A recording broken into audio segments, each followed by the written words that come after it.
There are over 86 million dogs in the United States, but only a select few are considered elite working or sporting dogs. From police and military canines to hunting and sporting dogs and everything in between, meet the dogs your dog aspires to be.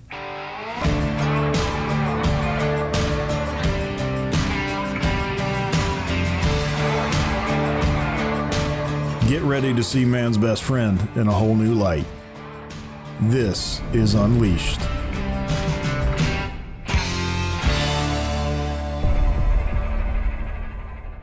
Hello and welcome to Unleashed, Dogs Without Limits. Boy, have we got an interesting show lined up for you this week. We're heading back to Las Vegas and sitting down with some members of the security team at Trike Reef, a cannabis company licensed in Arizona, Nevada, and Utah.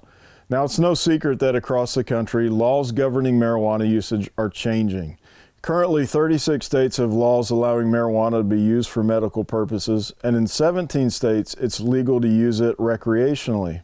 All 50 states, however, do have laws on the books governing pharmaceuticals, and in particular, they govern the transfer of legally prescribed or controlled substances, preventing them from being diverted from their original medical purpose.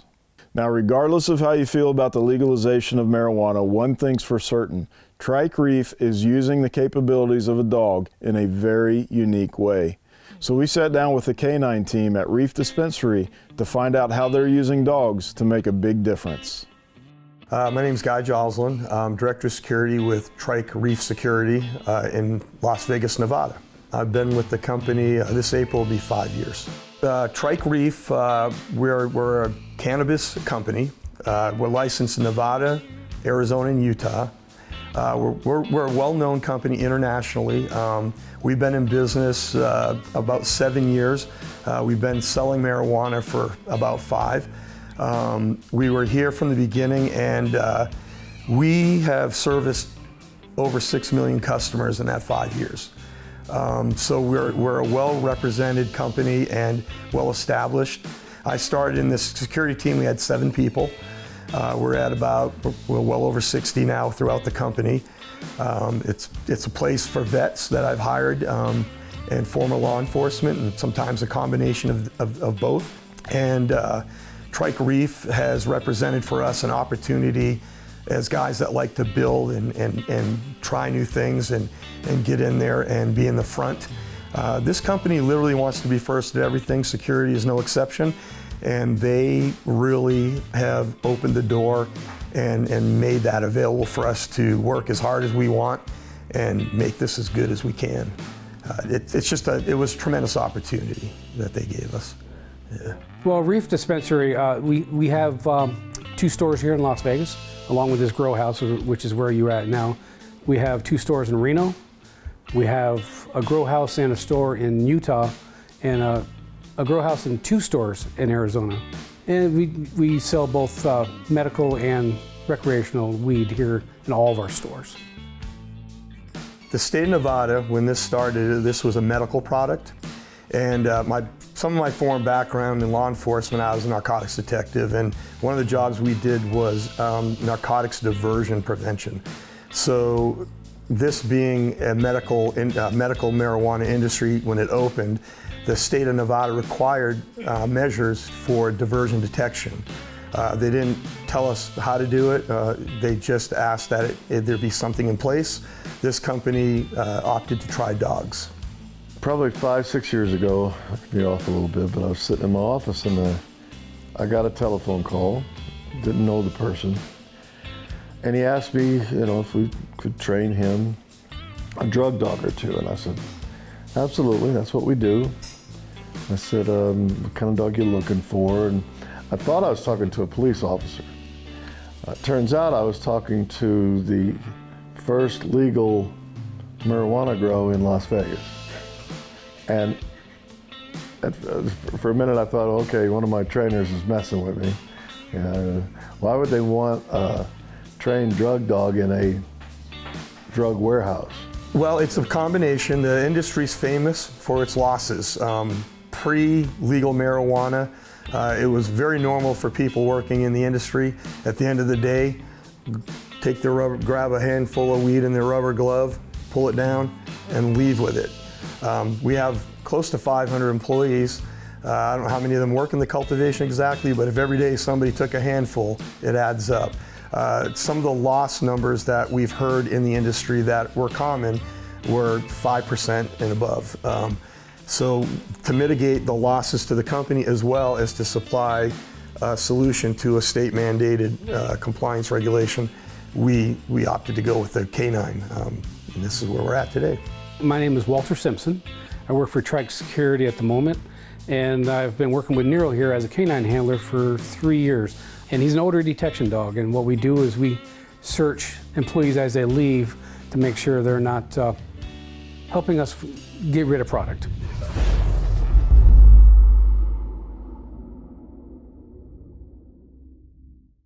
For your active dog, not just any dog food will do. It takes special care and nutrition to support their energy to work and play. That's why we made Kinetic Performance Dog Food. Each Kinetic formula is made with 3 animal proteins and no fillers like corn, wheat, or soy. This lets you feed less and still get more energy, faster recovery, and better weight maintenance. If health and performance matter to you, give Kinetic a try. We build it for our dogs, but you'll love it for yours. When it comes to elite canine and handler training, the best of the best turn to one place, Von Lick Kennels. Von Lick is the premier full-service canine training center and detection service provider in the world. Their world-renowned training methods and experienced training staff produce the best canine and handler training available anywhere. When only the best will do, join over 5,000 law enforcement, government, and civilian agencies who count on Von Lick Kennels.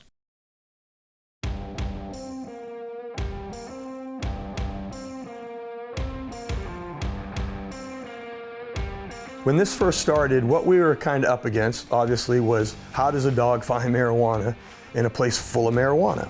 We're asking these dogs to locate in an environment where marijuana is grown, where the odor of marijuana is prevalent to a high degree, and we're asking them to find an object, marijuana, on a person when they're leaving the building. So we're asking them to work through in an environment that smells like marijuana and still be able to find fresh marijuana if it's being removed from the building.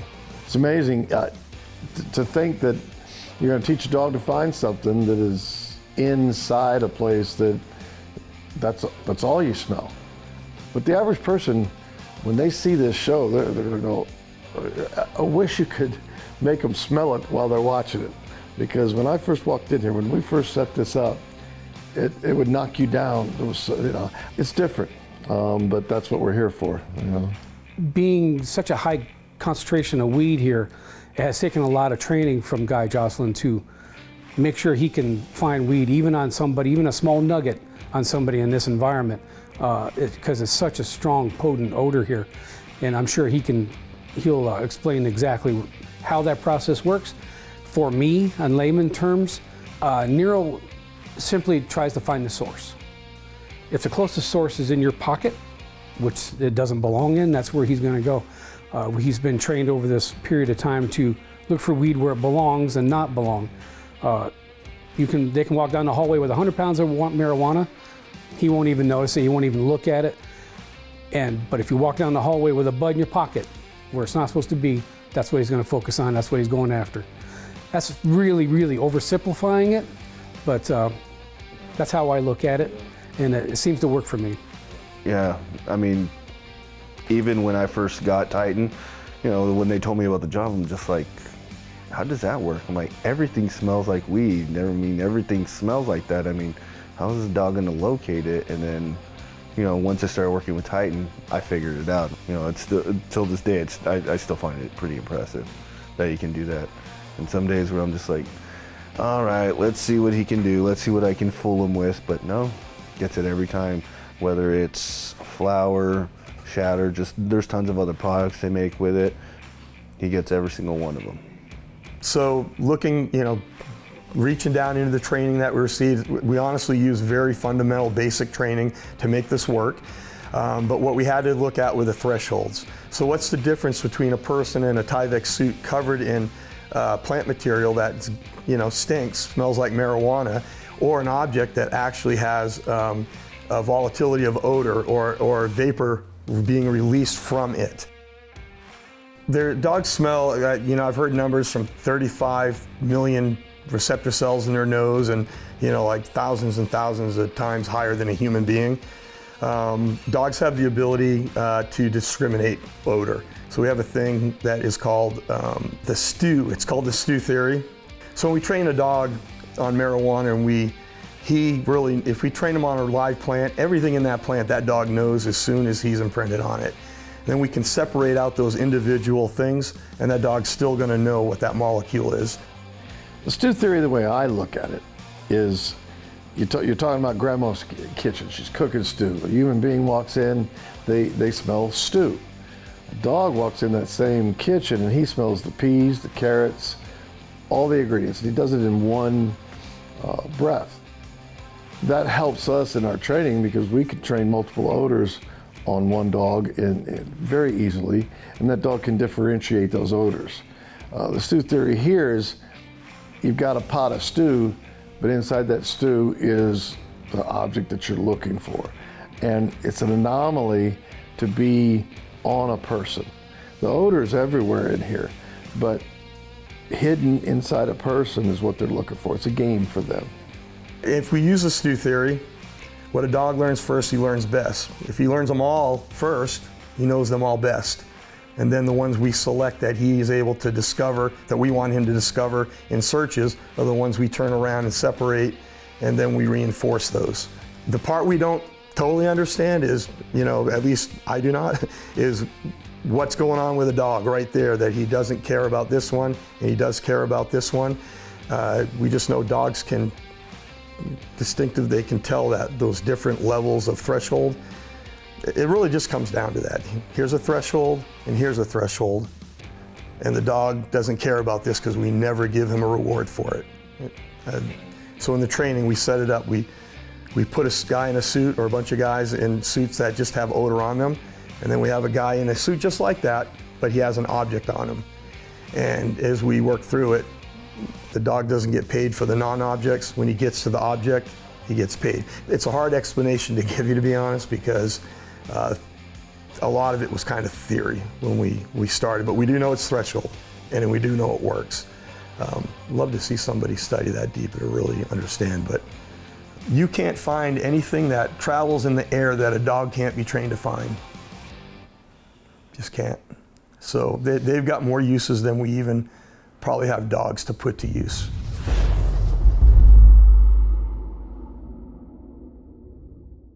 I need you to get me out of the country, out of here, away. All in exchange for a sip of coffee? Yeah, it's Black Rifle coffee. Let's try some. Later, loser!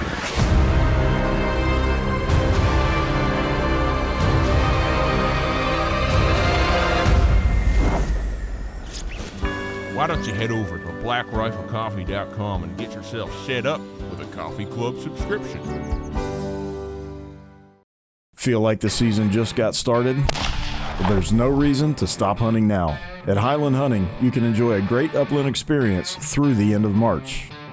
Located in southeast Iowa, we have over 1,200 acres of diverse upland habitat with the best flying and wildest birds you'll find at any upland outfitter. Our incredible staff and great accommodations let us show you a true Iowa upland experience at Highland Hunting. Give us a call and schedule your next adventure today.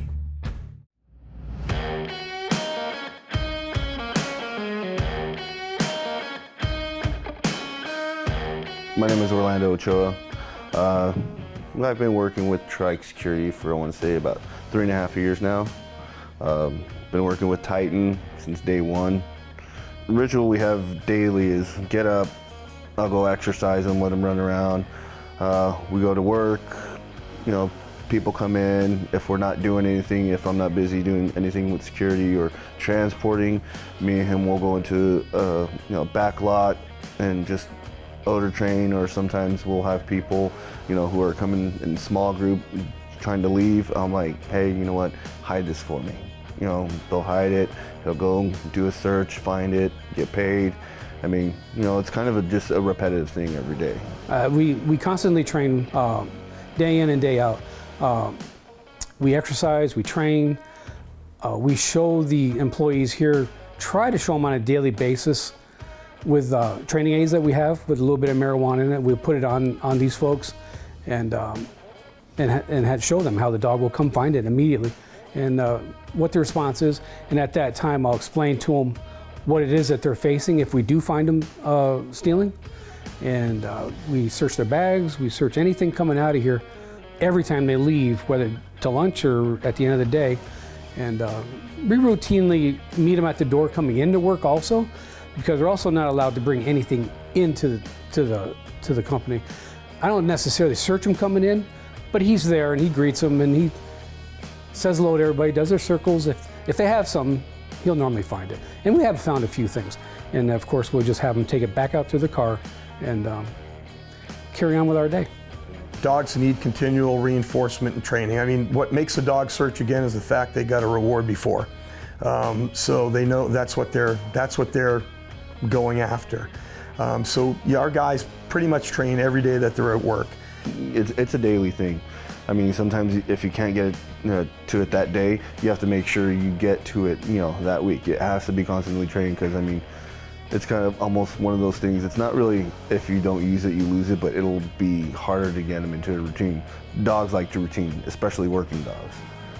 I think the maintenance training is more important than the initial training in some ways.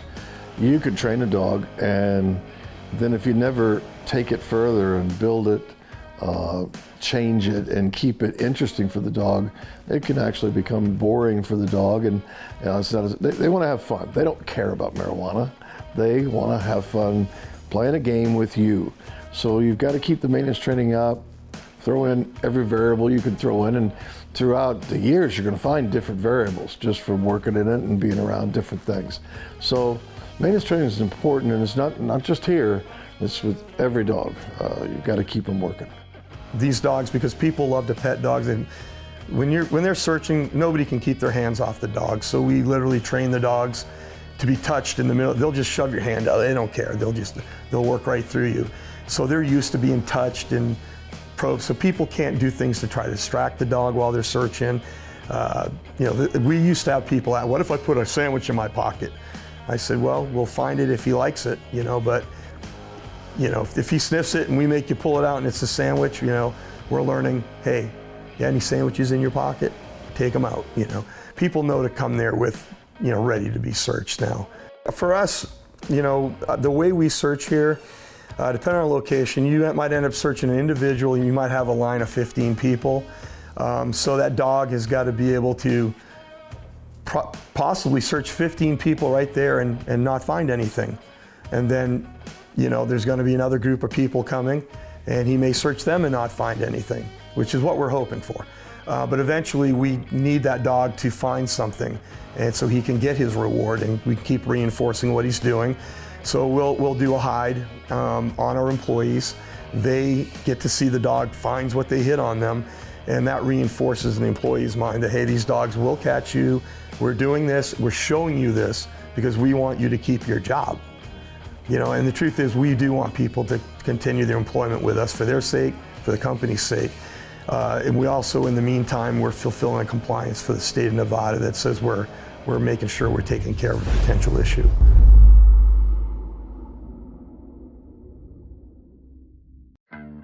No matter what you feed, sometimes your dog needs a little help to keep them at the top of their game.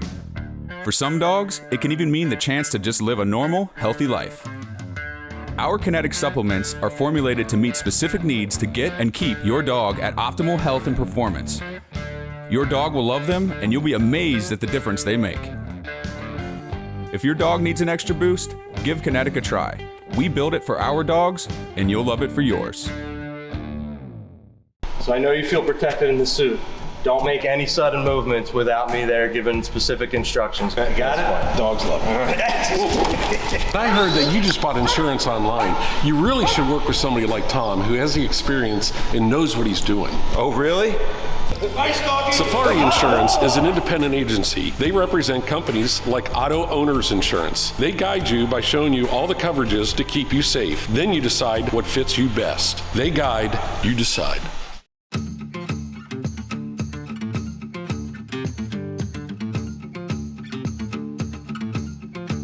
Well, a dog is the only animal that likes a man's company, a human's company, more than it does, another dog.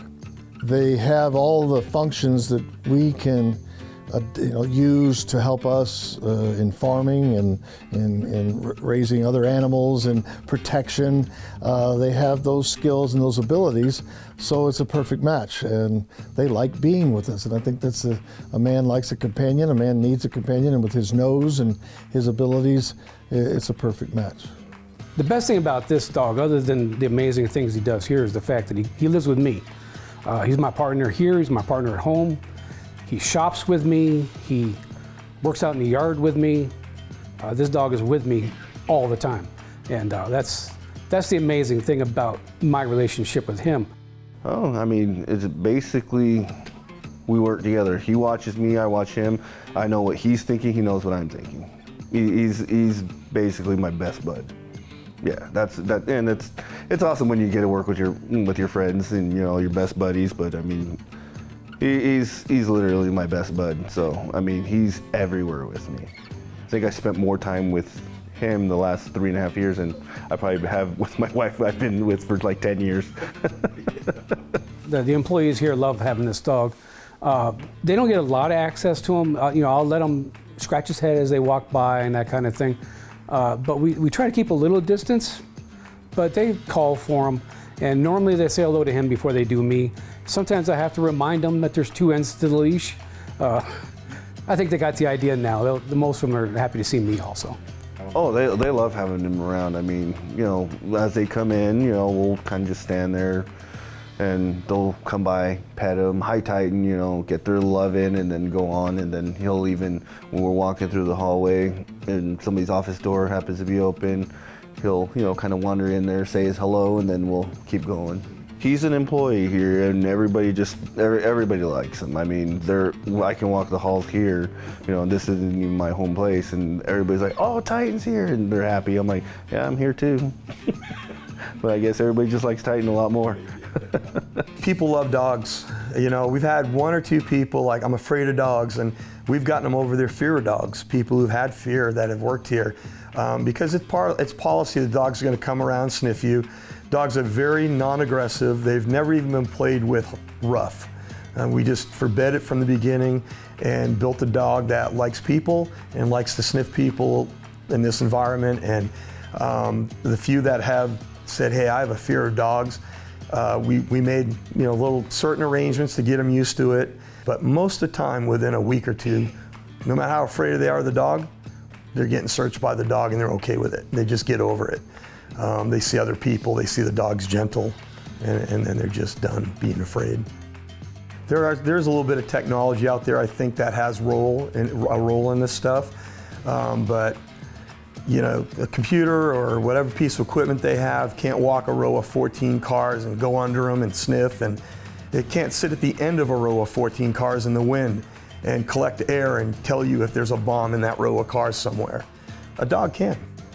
They can do anything, I don't think we challenge dogs. I don't think we've even touched what dogs can do, but we got time.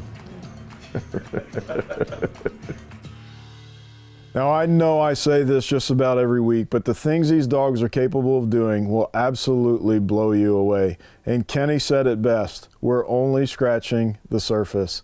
It's a shame that there's no such thing as smell-o-vision, because the odor in that building was definitely overwhelming. And to watch those dogs successfully detect in that environment gave me a whole new appreciation for a canine's nose. Well, I hope you've enjoyed this week's show, but that's all the time we've got left this week. So we'll see you next time on Unleashed.